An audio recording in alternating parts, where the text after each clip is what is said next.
The events of the film take place in the midst of the Second World War.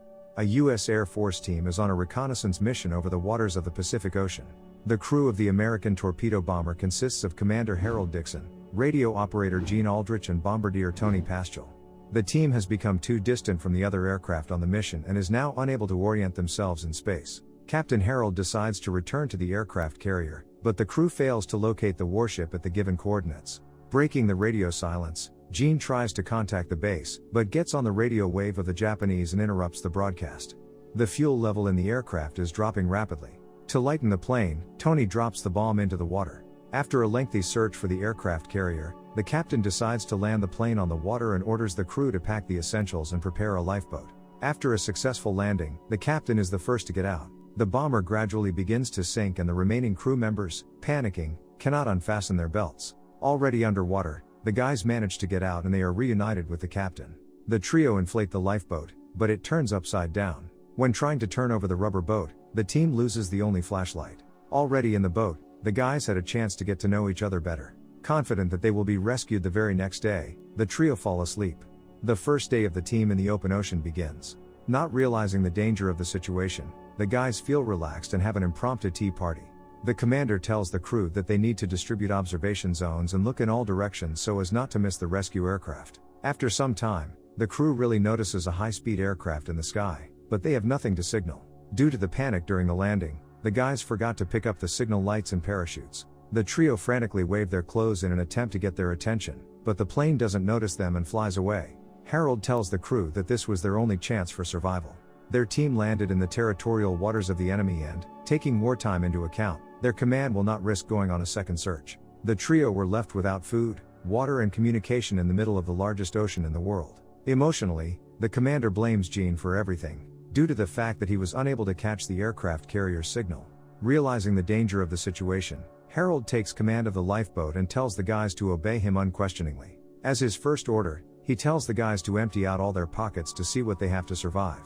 They have at their disposal a pistol with 2 magazines of cartridges, a pocket knife, pliers, a coil of wire, a cable, an empty bag for water and accessories that will help you navigate the terrain. Harold then orders the guys to throw out their shoes so they don't rub on the boat. He keeps his pair of boots with him so that he will have something to wear when they get to land. Gene and Tony spend the rest of the day talking about food and military service while their captain naps off to the side. Later, Harold tells the team to take turns on duty all night and keep an eye on the situation. Replacing Gene, the captain decides to urinate. Since urine is their only source of drinking water, the man fills his shoe with it and drinks from it. The second day is coming. Harold calculates the boat's approximate position and informs the crew that the nearest landmass is thousands of miles away. So far, their boat is heading towards the Hawaiian Islands, but if they are lucky with a fair wind, they will reach a small cluster of friendly islands much earlier. Gene suggests that the crew try fishing for food. From improvised means, the guys build a homemade fishing rod and launch it into the water. Within a few moments, the prey is hooked. Overjoyed, the team tries to drag the catch into the boat, but the caught fish turns out to be hungrier than the trio, and eats half of the rope along with the hook. The crew spends several more hours under the scorching sun.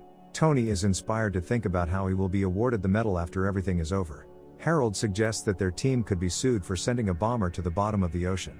Tony says that no one is to blame for the crash landing, to which Gene replies that there is still a culprit and throws an unambiguous look at the commander. Tired of fishing without a catch, Gene decides to swim.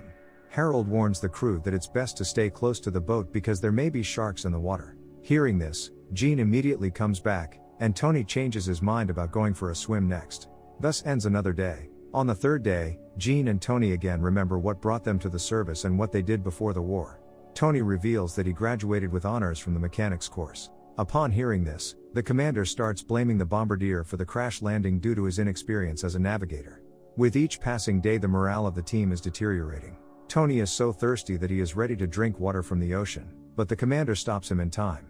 5 days pass under the scorching sun, and the crew wonders why they haven't already died without water and food. Harold says that what saves them is that they don't move much and drink their own water. Feeling his pockets, the commander is surprised to find a pencil and from memory draws a map of the perimeter in which they are located. After calculating the approximate coordinates, Harold informs the team that they are moving in the right direction, which greatly encourages the guys. The trio builds an anchor out of things, so as not to go astray in case of the wrong wind direction. Now the crew can only hope for a fair wind and rain so that they can quench their thirst. They decide to pray to ask the higher powers to give them water from the sky. To support each other, the guys begin to sing a song with which they see off another exhausting day. In the end, their prayers were heard and at night it starts to rain. Happy guys collect water in a bag and clothes, and finally get to drink their fill. This extends their life by a few more days. Under the hot sun, the trio's skin is covered with burns and blisters. Gene does not stop trying to catch fish, but he's unsuccessful. The guy loses his patience and pulls out a knife to impale at least some kind of catch on it. The commander orders Gene to hide the knife so as not to damage the boat, but he does not listen to the commander and starts stabbing the water with the knife. Soon the guy manages to cling to something, and Harold thinks that the guy still pierced the boat. But, to everyone's surprise, Gene plunges a knife into the shark, which is immediately intercepted by Tony. Together, the team takes care of the predator and rewards themselves with a hearty meal. There is so much shark meat that the guys save some of the prey for later. Tony tells the team that he has a sister and Gene asks to describe her for him. Hearing a friend's story about a beautiful girl, Gene falls in love with her image. After killing the predator, the boat is filled with its blood. Without thinking, the guys squeeze the blood into the water, which attracts even more sharks. The team realizes that they are surrounded by dangerous predators and now their chances of survival have been greatly reduced. At night, waking up after a bad dream, Gene decides to wash himself, completely forgetting about the bloodthirsty inhabitants of the ocean. As soon as the guy puts his hands in the water, the predators immediately pounce on him and leave deep teeth marks on his arm. Surviving the shock of what he saw, Tony asks the commander what their crew will be called on land, to which Harold replies that they will be called Lost at Sea, and that will end all concern about their future fate. The following days are hard for the crew of the boat. They run out of water, they cannot get food, and all that remains for them is to pray and wait for God's help again. It's day 15 at sea, and Tony looks at his gun with a strange look. Gene notices this and takes the weapon from his comrade, but not so that he does not shoot himself. A Kaplan sits next to the sleeping commander and Gene shoots the bird. A loud shot next to his ear wakes Harold up, but quickly orienting himself, dives into the water after the dead bird. Having miraculously avoided the fate of being eaten by a huge shark, the commander manages to return to the boat with prey. The men eat it without pleasure, comparing its taste with raw chicken. 5 more days have passed since then. The trio is completely tired and exhausted by the daily struggle for survival. The next morning, the captain wakes up and finds that his subordinates are sleeping and no one is monitoring the situation. In a rage, he begins to chastise the crew, to which Tony tells him not to order them out, but to be on the lookout himself. The guys ask the commander when they finally get to the islands he spoke about. So it turns out that Harold made a map based only on his guesses and that they should have reached the friendly islands 4 days ago. This becomes the last straw for Gene. He reminds the commander how he forced them to throw away their boots, how he blamed them for the forced landing of the plane, and how he constantly gave orders, while leading his team to nowhere. Suddenly, Harold remembers what really happened inside the bomber. During the mission, he dozed off at the helm for a couple of minutes, and because of this he flew past the place where the aircraft carrier was located. Realizing that it was because of his mistake that the team was lost, he apologizes to his subordinates with pain in his voice. For a while, the trio spends in silence, immersed in bleak thoughts. Gene is the first to break the silence and decides to support the commander. He suggests using Harold's map anyway to find a way to land. This restores the man's self-confidence, and he cuts his shoes to make oars out of them. The exhilarated crew paddle forward, fantasizing about what they will do once they see land again. It's been a month since the plane crashed.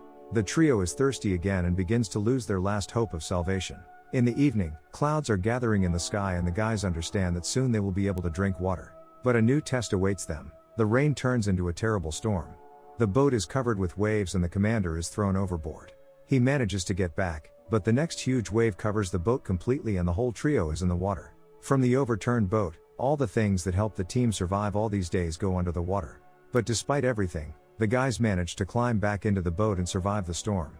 In the morning, the guys begin to jokingly talk about how they will butcher each other's bodies without a knife when one of them dies. The commander says that if they survive, he will give the guys recommendations, if he is ever heard at the military court. To which the subordinates say that they have no idea what they can judge Harold for, letting him know that they will not betray their commander. From these words, the man begins to cry. After some time, the commander notices that Tony lies with his eyes open and does not move. The guys decide that their comrade is dead, but after a moment his eyes blink and he comes to his senses. Suddenly, Gene notices islands in the distance and reports what he saw to the others. Overjoyed, the trio use their remaining strength to row to land, but the wind already carries them in the right direction. Waves throw them ashore, and they lie down on the long-awaited land. The commander notices small structures ahead, and realizes that they are now safe. Rising, The trio casts a farewell glance at the lifeboat and, leaning on each other, they go forward to the houses. And so, the bomber crew spent 34 days in the Pacific and traveled over 1,000 miles in a small lifeboat. After all the events, Harold received a reward for leading his team to safety. Because of the experience, Tony gave up his military career. Gene served until the end of World War II as a radio operator and married Tony's sister.